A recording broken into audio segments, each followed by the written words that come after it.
زمین کے کن کن حصوں پر میرے بندے اکٹھے بیٹھ کر میرا ذکر کر رہے ہیں؟ سبحان اللہ. اکٹھے بیٹھ کر کیوں؟ اس کی فضیلت کیوں زیادہ ہے؟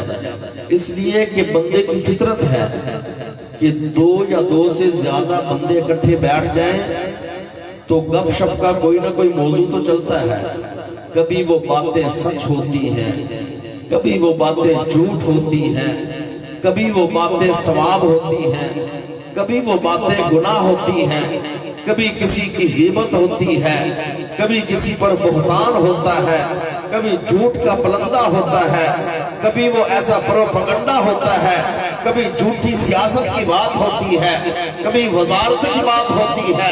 لیکن جس وقت اکٹھے بیٹھ کر لوگ بیٹھتے اکٹھے ہیں، گھنٹہ بیٹھے، 2 گھنٹے بیٹھے، 3 گھنٹے بیٹھے، لیکن وہاں پر نہ کسی وزارت کی بات ہوتی ہے، نہ کسی صدارت کی بات ہوتی ہے، نہ کسی بادشاہت کی بات ہوتی ہے، نہ کسی کرسی کی بات ہوتی ہے، نہ کوئی اور بات ہوتی ہے، نہ کسی پر بہتان ہوتا ہے، نہ کوئی جھوٹ بولا جاتا ہے.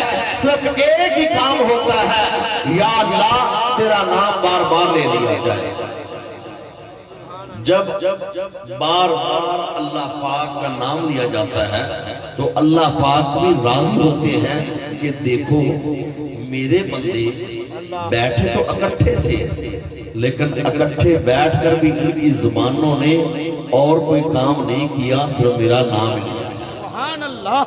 حدیث پاک میں آتا ہے کہ اللہ پاک آسمان سے روزانہ ملائکہ کو اتارتے ہیں. ان ملائکہ کے ذمہ ایک ہی ڈیوٹی ہے، میرے ملائکہ تلاش کرو زمین کے کن کن حصوں پر میرے بندے اکٹھے بیٹھ کر ذکر کر رہے ہیں.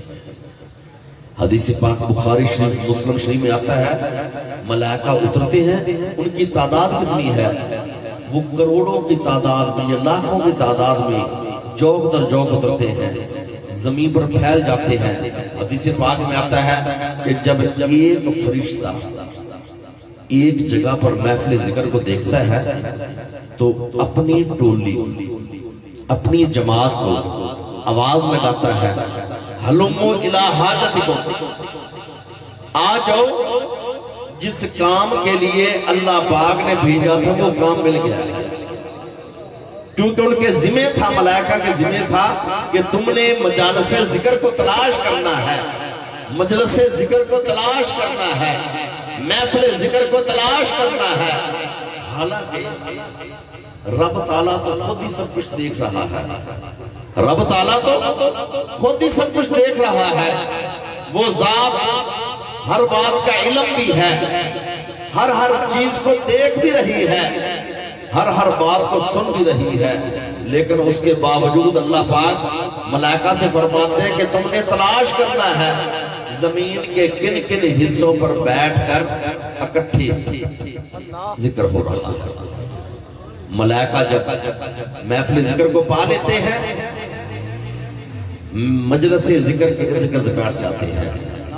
جتنی دیر ذکر کرنے والے ذکر کرتے رہتے ہیں، ملائکہ ان کے ذکر میں شامل رہتے ہیں. جب مجلس ذکر والے اختتام کر کے اپنے اپنے گھروں کو لوٹ جاتے ہیں، ملائکہ اللہ رب العزت کے دربار میں حاضر ہوتے ہیں. اللہ پاک کے علم میں سب کچھ ہے، لیکن اللہ پاک سوال کرتے ہیں، میرے ملائکہ زمین پر گئے تھے، تم نے کیا دیکھا؟ ملائکہ عرض کرتے ہیں، یا رب العالمین تیرے بندے ایک جگہ پر مل کر بیٹھے ہوئے تھے. اللہ پاک فرماتے ہیں وہ کر کیا رہے تھے؟ ملائکہ عرض کرتے ہیں، ہم یحمدونک، ہم یحمدونک ویقدسونک ویکبرونک ویستغفرونک. میرے مولا وہ تیری حمد بیان کر رہے تھے، ہم یحمدونک ویقدسونک، میرے مولا تیری پاکی بیان کر رہے تھے، ویکبرونک، میرے مولا تیری عظمت و جلالت کا ذکر کر رہے تھے، ویستغفرونک، میرے مولا وہ استغفار کر رہے تھے، اپنے گناہوں کی معافی مانگ رہے تھے. اللہ پاک فرماتے ہیں میرے ملائکہ گواہ ہو جاؤ میں نے ان کے گناہوں کو معاف کر دیا. میں نے ان کے گناہوں کو معاف کر دیا. اعلان ہو جاتا ہے میں نے ان کے گناہوں کو معاف کر دیا. ایک فرشتہ اٹھ کر عرض کرتا ہے یا رب العالمین سارے بندے تیرے ذکر کے لیے تو نہیں آئے تھے. حالانکہ بات کیا ہے, نیت کہتے ہیں دل کے اندر کی کیفیت کو, دل کے مخفی ارادے کو کہتے ہیں نیت. اور نیت سے واقف یا نیت کرنے والا ہوتا ہے یا اس کا رب ہوتا ہے. دل دریا سمندروں ڈونگے کون دلا دیا جانا, دل دریا سمندروں ڈونگے کون دلا دیا جانے. لیکن فرشتہ کہتا ہے یا رب العالمین آپ نے اعلان کر دیا, میں نے سب کے گناہ کو معاف کر دیا. وہاں تو سارے لوگ تیرے ذکر کے لیے نہیں آئے تھے. اللہ پاک فرماتے ہیں فرشتے خاموش ہو کر بیٹھ جا, خاموش ہو کر بیٹھ جا. اے فرشتے میں نے ذکر کرنے والوں کی وجہ سے سب کے گناہوں کو معاف کر دیا ہے, میں نے سب کے گناہوں کو معاف کر دیا ہے. اور ایک حدیث پاک میں آتا ہے اے فرشتے خاموش ہو جا, ہم الجلساء لا یشکا جلیسہم, وہ ایسے بیٹھنے والے ہیں جو بیٹھ جائے گا بدبخت واپس نہیں جائے گا. ہم الجلساء لا یشکا جلیسہم, اس وجہ سے کہتے ہیں کہ اکیلے ذکر یہ بھی ذکر ہے, اللہ پاک اس پر بھی اجر دیتے ہیں. لیکن محفل میں ذکر کرنا, مجلس میں ذکر کرنا, اکٹھے بیٹھ کر ذکر کرنا, اس ذکر کی فضیلت یہ ہے کہ یہ بخشش الہی کا ایسا بازار لگ جاتا ہے جس میں کھوٹے سکے بھی چل جاتے ہیں. یہ رحمت الہی کا ایسا بازار لگ جاتا ہے جس میں کھوٹے سکے بھی چل جاتے ہیں. اکیلے ذکر بھی ذکر ہے, لیکن محفل میں ذکر کرنے سے اللہ پاک کی رحمت اتنی عام ہوتی ہے کہ جو ذکر کے لیے آتا ہے گناہ اس کے بھی معاف ہوتے ہیں. جو راہ چلتے چلتے اچانک آ جاتا ہے گناہ اس کے بھی معاف ہو جاتے ہیں. تو اس وجہ سے بابا فرید صاحب رحمت اللہ علیہ نے بڑی خوبصورت بات کی. آپ نے فرمایا, بابا فرید صاحب نے فرمایا کہ اٹھ فریدہ ستیا,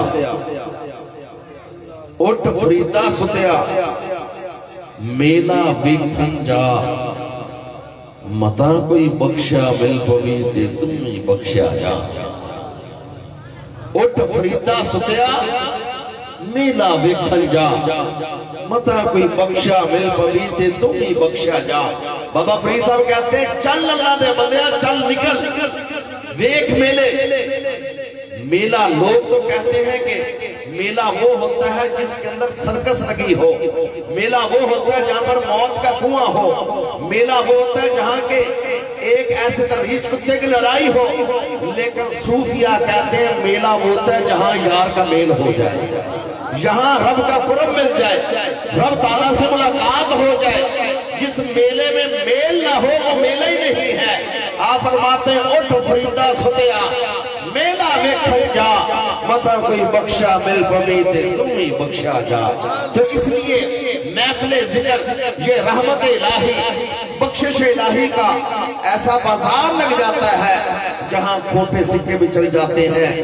جو ذکر کی نیت لے کر آتا ہے گناہ اس کے بھی معاف ہو جاتے ہیں, جو راہ چلتے چلتے اچانک آ جاتا ہے گناہ اس کے بھی معاف ہو جاتے ہیں. اور آقا صلی اللہ علیہ وسلم نے فرمایا, میرے آقا نے فرمایا کہ زمین والے رات کے وقت جب دیکھتے ہیں تو آسمان پر چمکتے ہوئے ستارے نظر آتے ہیں.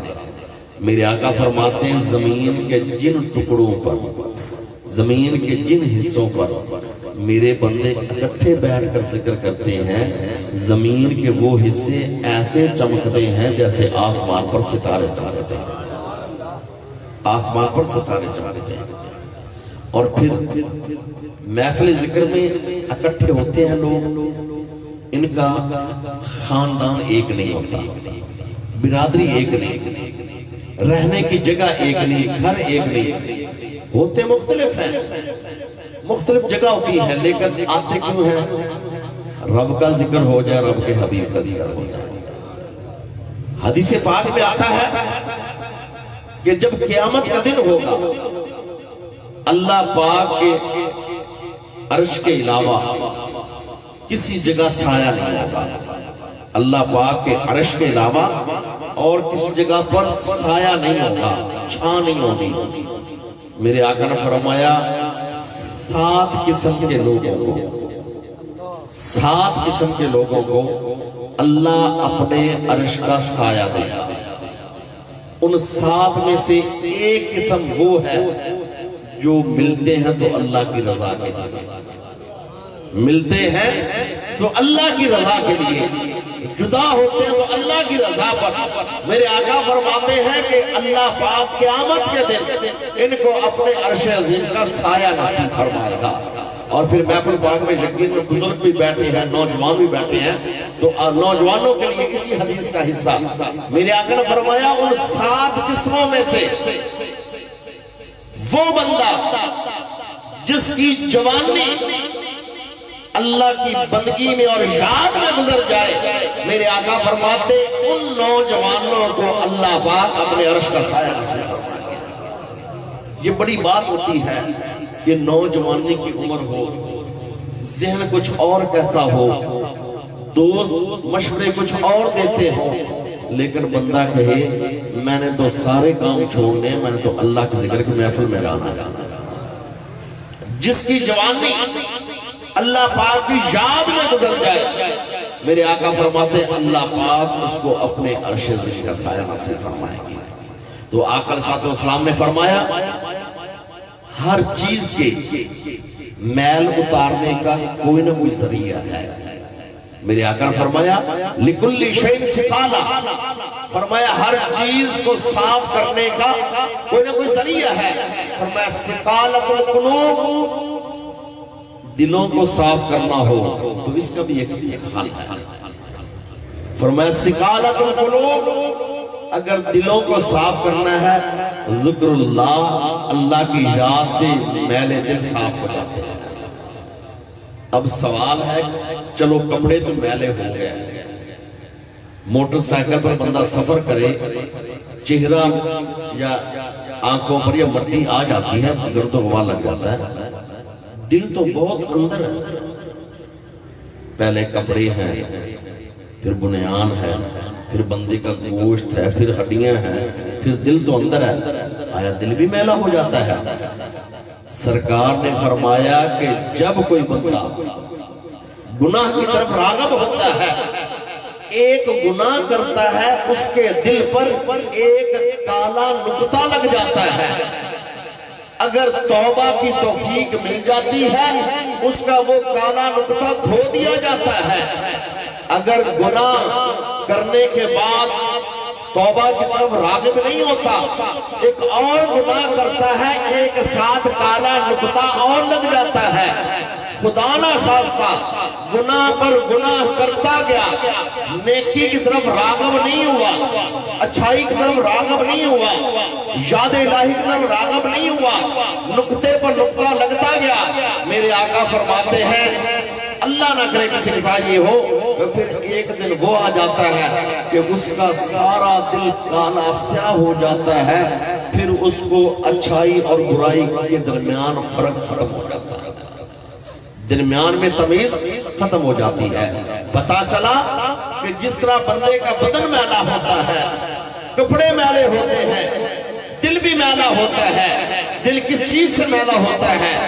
گناہوں کی نحوست سے، گناہوں کی بوجھ سے۔ تو میرے آقا نے فرمایا کہ اگر اپنے دلوں کے گناہوں کو یا دلوں کی سیاہی کو دھونا ہو تو اللہ کی یاد کر لیا، کیونکہ جب تم اللہ پاک کی یاد کرو گے، اللہ کا ذکر کرو گے، تمہارے دل صاف ہو جائیں گے، آئینہ بن جائیں گے۔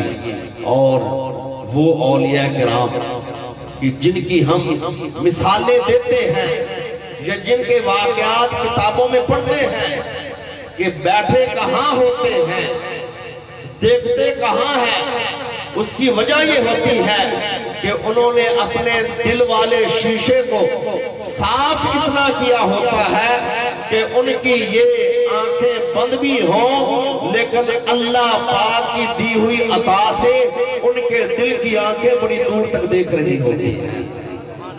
تو اس لیے میرے آقا نے فرمایا کہ یہ جو دل ہے اس کو چمکانے کا ذریعہ بھی اللہ پاک کی یاد ہے۔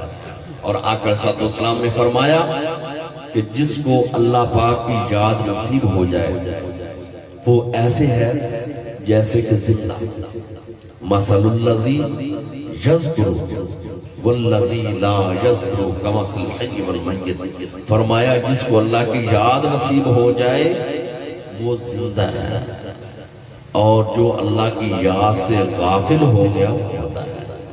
اور اسی طرح میرے حضور حضرت بلال مہدوی، سلطان الاولیاء حضرت خواجہ صوفی محمد علی صاحب رحمۃ اللہ علیہ، آپ اکثر فرماتے تھے کہ بندہ آمد از برائے بندگی، بندہ آمد از برائے بندگی، زندگی بے بندگی شرمندگی شرمندگی۔ آپ فرماتے تھے بندہ تو آئے رب کی بندگی کے لیے ہے، بندہ تو آئے رب کی بندگی کے لیے ہے، لیکن اگر بندہ آئے دنیا میں اور زندگی گزر جائے بندگی کے بغیر، رب تعالیٰ کی بندگی نہیں کی، مرضی اپنی کی ہے، تو پھر آپ فرماتے ہیں زندگی بے بندگی شرمندگی شرمندگی، پھر سوائے شرم کے کچھ بھی نہیں ہے کہ اللہ پاک کے دربار میں جا کر شرمسار ہی ہونا ہے۔ مالک تو نے بھیجا کس لیے تھا اور ہم کیا کر کے آ گئے؟ تو اس لیے اللہ پاک کی یاد، اللہ پاک کا ذکر اور اولیاء کرام کے پاس قرب میں بیٹھنا، یہ وہ ذریعے ہیں کہ جس سے بندے کی زندگی اور بندے کا دل اللہ پاک کی یاد کی طرف راغب ہوتا ہے۔ اور آقا علیہ الصلوۃ والسلام کی محبت، آقا علیہ الصلوۃ والسلام کا عشق بغیر